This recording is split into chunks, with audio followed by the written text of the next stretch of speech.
자, 시편의 저자는 이 환난을 당하는 중에 하나님께서 그를 외면하시는 것 같은 느낌을 받고 있었습니다.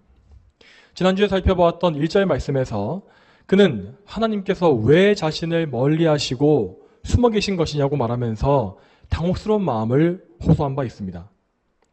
그런데 하나님은 의인들을 훈계하시고 연단하시기 위한 목적으로 때때로 그분의 도우심을 거두어 가실 때가 있다고 하였습니다. 우리는 그러한 상황에 처했을 때 하나님께서 왜 그렇게 하시는 것인지에 대해서 의문을 제기할 수 있습니다. 그렇지만 하나님께서 하시는 모든 일은 다 합당한 이유와 합당한 목적이 있는 것입니다. 하나님은 항상 선하시기 때문에 그분에게는 그 어떤 악한 의도가 없으십니다. 그러므로 우리는 하나님의 선하심을 믿고 그분의 주권을 인정함으로써 그런 참된 믿음을 견지해야 합니다. 무엇보다 우리가 확신해야 되는 바는 하나님께서 그분의 자녀에게는 항상 선한 것만 주신다는 사실입니다. 자, 이러한 사실을 온전히 믿을 때 우리는 자녀로서 어떤 일을 당한다 할지라도 하나님의 품에 안긴 것과 같이 평강을 되찾을 수 있을 것입니다. 지금 당장은 우리 눈에 아무것도 보이지 않고 또 아무것도 느껴지지 않을지라도 말씀에 의지해서 하나님을 믿고 잠잠히 그분을 기다리는 것, 그것이 우리의 믿음의 모습이 되어야 하는 것이지요. 또한 오늘 우리가 읽은 이 말씀에서 시편의 저자가 보여준 이 믿음이 바로 그러한 믿음입니다. 그는 하나님께서 멀리 계신 것 같아서 막막하고 두려웠지만 그럼에도 하나님을 믿고 있었습니다. 그는 하나님께서 자신에게 주신 언약을 믿었고 또한 하나님의 선하신 성품 역시 믿었습니다. 그러므로 그는 실망하지 않았고 하나님께 호소하는 기도를 이 앞으로 쭉 이어가게 됩니다. 자, 오늘 본문 2절을 보게 되면 그는 먼저 악인들의 죄악을 하나님께 호소하면서 하나님의 공의가 이루어지기를 기도하고 있습니다. 먼저 그는 악인들이 교만하다고 하였습니다. 자, 여기서 교만이란 하나님 앞에 자신을 높이는 모든 것입니다. 그것이 물질이든 외모이든 집안의 배경이든 건강이든 지식이든 그 무엇이라 할지라도 하나님 앞에서 자신을 높게 여기는 것은 다 교만입니다. 특히 악인에게서 두드러지는 모습이 바로 이 교만의 모습이라 할 수 있습니다. 자, 악인이 행하는 모든 것은 다 자기 자신을 위한 것입니다. 그는 하나님의 영광을 위해 살지 않으며 오직 자기 자신을 위해 살기 때문에 그가 하는 모든 일이 교만할 수밖에 없는 것이죠.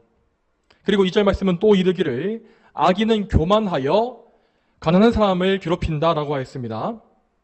여러분, 이와 같이 시편 말씀에서 등장하는 가난한 자들은 1차적으로 하나님의 백성을 가리킨다고 하였습니다. 자, 그러면 왜 교만한 자들은 하나님의 백성을 괴롭힐까요? 자, 그 이유는 하나님의 백성의 존재 자체가 그들의 교만함을 폭로하기 때문입니다. 자, 하나님의 영광을 위해 사는 사람들은 말과 행동을 비롯한 모든 모습에서 하나님의 영광이 드러나게 되어 있습니다. 하나님은 그분의 백성을 통해서 당신의 영광이 드러나게 하시고 또한 그분의 거룩한 말씀이 세상에 전파되게 하십니다. 자, 그런데 이러한 성도들의 모습과 그들이 전하는 진리는 악인들이 행하는 교만과 모든 면에서 상반됩니다.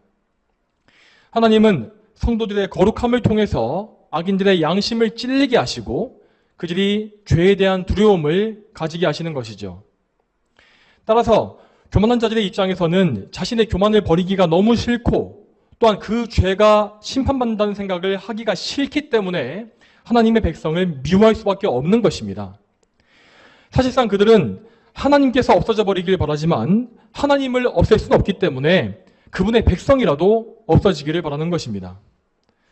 또한 2절의 후반부를 보게 되면 2절의 후반부에 그들로 자기들이 꾸며낸 꾀에 빠지게 하소서라고 되어 있습니다.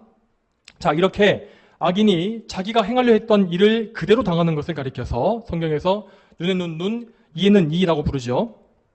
이것은 구약의 율법에 나타나는 법 집행의 원칙입니다. 자, 그런데 현대 사회에서는 이러한 원칙에 대해서 저 옛날 고대에 존재했던 잔혹한 형벌제도라고 여기는 사람들이 많습니다. 하지만 여러분, 이렇게 악인들의 행위를 동일하게 갚아주는 것은 오히려 가장 공의롭고 정당한 형벌이라 할 수 있습니다. 자, 왜냐하면 우리 죄인의 본성은 항상 상대방이 나에게 하려고 했던 일보다 더 심각한, 더 심한 복수를 원하기 때문입니다. 예를 들어서 상대방이 나에게 나쁘게 말을 하면 그를 해치거나 죽이고 싶은 마음이 들고, 혹은 누군가가 교회를 모욕하면 그가 회개하기를 바라는 것이 아니라 지옥에 들어가길 바라는 것이 우리의 죄된 본성입니다. 그렇지 않습니까? 자, 그렇지만 하나님의 공의는 이러한 우리 인간의 악한 복수심을 막으시는 것입니다. 자, 그러면서도 그분은 절대 또 반대로 형벌을 너무 약하게 하는 실수도 범하지 않으십니다. 그래서 그분은 이렇게 악인들의 행위를 그대로 갚아주시는 공의로운 원칙을 보여주시는 것이죠. 자, 이에 대해서 성경 속의 예를 살펴보게 되면, 자, 먼저 에스더서에서 하만이 모르드게를 매달려고 세웠던 나무에 자기 스스로 매달리게 된 사건이 있었고, 또한 다니엘이 들어갔던 사자굴에 그의 원수들이 던져진 사건도 또 있었습니다. 자, 이러한 사건들은 모든 사람들에게 본보기가 됨으로써 하나님을 두려워하는 마음을 품게 하였습니다. 하나님은 이러한 섭리를 통해서 이 세상의 죄악을 제어하시고 교만한 자를 막으시며 그분의 백성을 보호하시는 은혜를 베풀어 오신 것입니다. 자, 그리고 우리가 다음 주부터 보게 될 3절부터 11절까지의 말씀에서는 악인들의 교만함이 무엇인지를 구체적으로 보여주는 말씀이 이어집니다. 자, 그렇기 때문에 우리가 앞으로 이 말씀들을 보게 되면 우리는 하나님께서 무엇을 교만이라고 부르시는지를 알 수가 있습니다. 자, 그리고 우리는 이러한 말씀들을 통해서 이 말씀을 들을 때에 이것을 통해서 남의 교만함을 지적하고 정죄하는 것이 아니라 먼저 나 자신에게 이 말씀을 적용할 수 있어야 합니다. 나에게는 하나님께서 말씀하시는 이러한 3절부터 11절까지의 교만함의 모습이 있지 않은가 하는 생각을 가지고 내 마음속을 먼저 샅샅이 탐색해야 한다는 것이죠. 자, 그리고 실상 우리가 아무리 많이 성화된 성도라 할지라도 이러한 교만의 모습은 죽을 때까지 우리 안에 존재할 것입니다. 만일 나 자신에게는 이런 모습이 없다고 생각하는 사람이 있다면 사실 그 사람이야말로 가장 교만한 사람이라는 사실을 반드시 알아야 합니다. 여러분, 우리는 우리의 본성을 잘 알아야 합니다. 우리의 본성은 나 자신의 흉한 모습을 직시하기를 싫어하고 직면하기를 싫어합니다. 또한 하나님의 말씀을 통해서 내 죄가 드러나는 것을 혐오합니다. 우리는 또한 남의 눈에 있는 티끌을 정죄하면서도 정작 나의 눈에 있는 들보를 보지 못한다고 하지 않았습니까? 우리는 이렇게 우리 자신의 죄가 드러날 때 화를 내며 또한 그 죄가 드러난다 할지라도 하나님 앞에 회개하려고 하지 않습니다. 이것이 우리 모두가 가지고 있는 죄된 본성입니다. 그러므로 여러분은 나 자신에게 이러한 악한 본성이 있다는 사실을 반드시 인정하셔야 합니다. 그러므로 여러분, 하나님께 기도하실 때에 여러분의 눈을 열어주시고 겸손한 마음을 달라고 간절히 구하십시오. 나의 마음속 깊은 곳에 있는 교만함의 실체가 드러나고 그래서 이 모든 죄를 하나님 앞에 철저히 회개하게 해달라고 간구해야 합니다. 이러한 기도와 회개는 우리의 평생에 계속 반복되어야 하는 신앙생활의 기초입니다.